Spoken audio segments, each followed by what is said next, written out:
안녕하세요. 삶의 지혜와 깊이 있는 이야기를 나누는 시간입니다. 우리가 사는 세상에는 너무나 당연하게 여겨서 그 소중함을 잊고 사는 것들이 있습니다.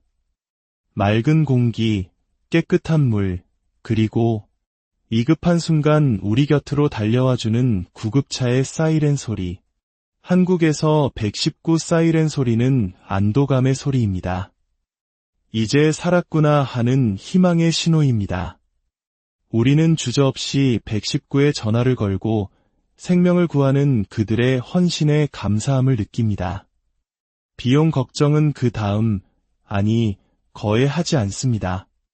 하지만 만약 그 희망의 사이렌 소리가 수백, 수천만 원에 달하는 비용 폭탄의 경고음이라면 어떨까요? 생명을 구하기 위한 전화 한 통이 평생 모은 자산을 한순간에 위협하는 덫이 될 수 있다면 믿으시겠습니까? 오늘 우리는 조금 낯설지만 누군가에게는 매일의 현실인 미국의 의료 시스템, 그 중에서도 가장 오해하기 쉬운 구급차의 두 얼굴에 대한 이야기를 나누어 보려 합니다. 이 이야기는 단순히 다른 나라의 이야기가 아니라 생명의 가치와 돈의 무게 사이에서 우리가 무엇을 알아야 하고 어떻게 스스로를 지켜야 하는지에 대한 중요한 질문을 던져줄 것입니다. 본격적인 이야기에 앞서 잠시 여러분의 따뜻한 마음을 나누어 주시길 부탁드립니다. 오늘 이 정보가 소중한 한 사람에게라도 더 닿을 수 있도록 공유를 통해 지혜를 나누어 주세요. 구독과 좋아요는 저희가 더 유익한 콘텐츠를 만드는 데 큰 힘이 됩니다. 여러분의 모든 날에 평안이 가득하기를 기원하며 이제 시작하겠습니다. 첫 번째 이야기의 주인공은 30년 넘게 한 동네에서 살아오신 72살의 정순 씨입니다. 평소 고혈압이 있었지만 꾸준히 관리하며 건강하게 지내셨습니다. 그러던 어느 날 아침 왼쪽 가슴을 거대한 바위가 짓누르는 듯한 극심한 통증이 찾아왔습니다. 숨조차 제대로 쉴 수 없는 위급한 상황. 놀란 가족은 망설임 없이 구급차를 불렀습니다. 병원에 도착하자마자 정순 씨는 심장질환 진단을 받고 중환자실에 입원했습니다. 다행히 빠른 조치 덕분에 생명에는 지장이 없었습니다. 가족들은 가슴을 쓸어내렸습니다. 하지만 진짜 고통은 한 달 뒤에 시작되었습니다. 우편함에 꽂힌 한 통의 편지. 그 안에는 구급차 이용 비용으로 무려 $2,800, 우리 돈으로 약 380만 원에 달하는 청구서가 들어있었습니다. 당연히 의료보험, 즉 메디케어가 적용될 것이라 믿었지만 그것은 착각이었습니다. 보험회사는 구급차 이용이 의학적으로 반드시 필요했던 상황은 아니었다고 판정했고 그 비용은 고스란히 정순 씨 가족의 몫이 되었습니다. 두 번째 이야기는 오하이오에 홀로 사는 68살 김성태 씨의 사연입니다.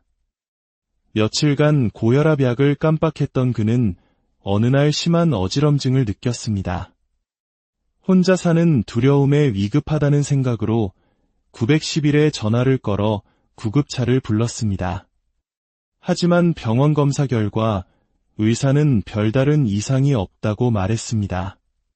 안심하고 집으로 돌아온 그에게 얼마 후 도착한 것은 $3,500, 약 480만 원짜리 구급차 청구서였습니다. 보험은 아주 일부만 보장해 주었고 남은 거액의 비용을 감당하기 위해 그는 한동안 약값마저 아껴야만 했습니다. 세 번째 이야기는 더욱 안타깝습니다. 텍사스에 사는 75살 한복자 씨는 집에서 쓰러진 남편을 발견하고 급히 구급차를 불렀습니다. 구급대원들은 남편을 관찰 환자로 분류해 일반 병실로 옮겼습니다. 하지만 병원 측은 남편의 상태가 메디케어가 적용되는 입원이 아닌 관찰 상태이기에 보험 적용이 모호하다며 별도 비용을 청구했습니다. 설상가상으로 구급차 비용 역시 긴급 상황으로 분류되지 않았다는 이유로 전액본인 부담이 되어 $4,000, 약 550만 원의 청구서가 날아왔습니다. 복자 씨는 울분을 토했습니다. 아픈 사람 살리자고 불렀을 뿐인데 왜 내가 벌금처럼 이 큰 돈을 내야 합니까?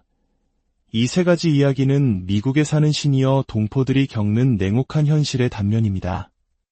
생명을 살리는 구급차가 어째서 비용 폭탄이 되는 걸까요? 이제부터 그 복잡한 시스템의 핵심을 파헤치고 나와 내 가족을 지키기 위한 현실적인 전략을 알아보겠습니다.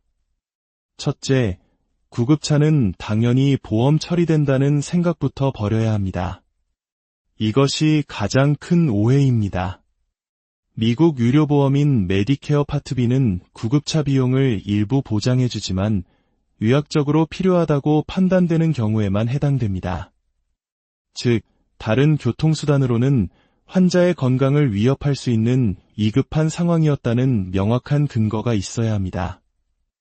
단순한 현기증이나 주관적인 통증 호소는 보험사 심사 과정에서 비응급 상황으로 간주되어 보장을 거부당하기 일쑤입니다.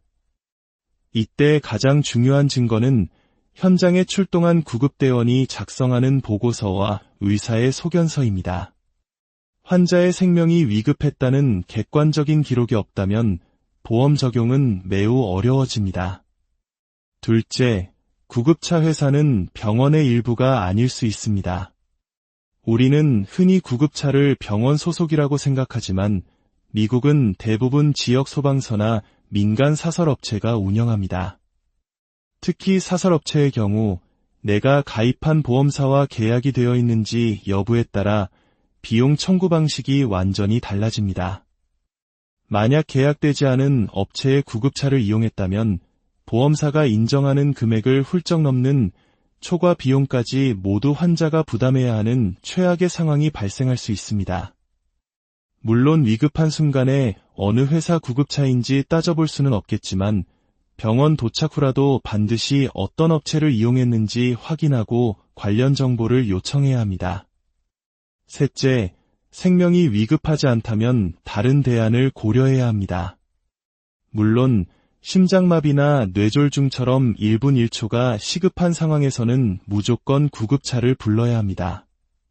하지만 거동이 불편해 병원에 가야 하거나 긴급하지는 않지만 진료가 필요한 경우라면 대체 수단을 찾아볼 수 있습니다. 일부 주에서는 저소득층 의료지원 제도인 메디케이드 수급자에게 비응급 유료 운송 서비스를 제공하기도 하고 일부 사보험은 정해진 횟수 내에서 무료 교통편을 제공하기도 합니다. 평소에 내가 가입한 보험의 혜택을 꼼꼼히 살펴보고 이런 부가 서비스를 미리 알아두는 것이 현명한 대비입니다. 넷째, 사전 문의와 사후 확인을 습관화해야 합니다.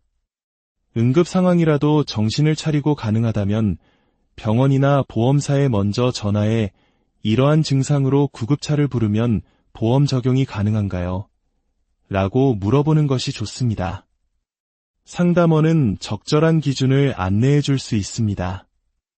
또한 병원에 입원한 후에는 병원 내 사회복지사, 나 케이스 매니저에게 구급차 비용 청구에 대해 미리 확인하고 보험심사에 유리하게 작용할 수 있는 의사소견서 등의 서류를 요청해 두는 것이 중요합니다.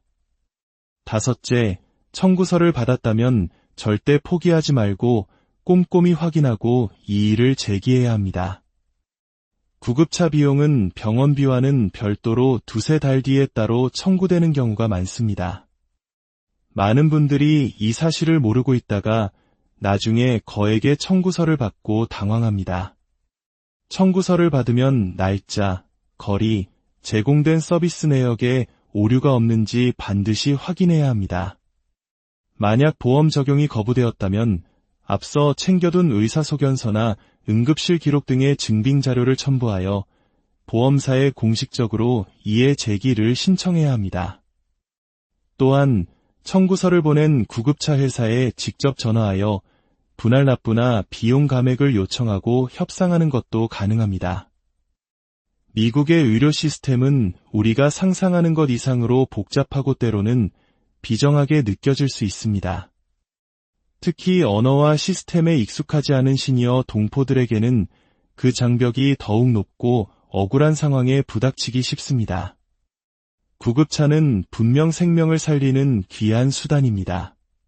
하지만 동시에 제대로 알지 못하면 한 가정을 위기로 몰아넣을 수 있는 무서운 비용 폭탄이기도 합니다. 평소에 내 보험에 대해 알아두고 2급 상황에 대비하며 부당한 청구에는 적극적으로 질문하고 이의를 제기하는 것. 그것이 그 어떤 비싼 보험보다 강력한 방패가 되어줄 것입니다. 오늘의 이 이야기가 누군가의 미래를 지켜줄 작은 예방주사가 되기를, 그리하여 다시는 사람 살리자고 부른 구급차 때문에 피눈물 흘리는 억울한 사연이 들려오지 않기를 진심으로 바랍니다. 여러분의 건강하고 평안한 삶을 항상 응원하겠습니다. 감사합니다.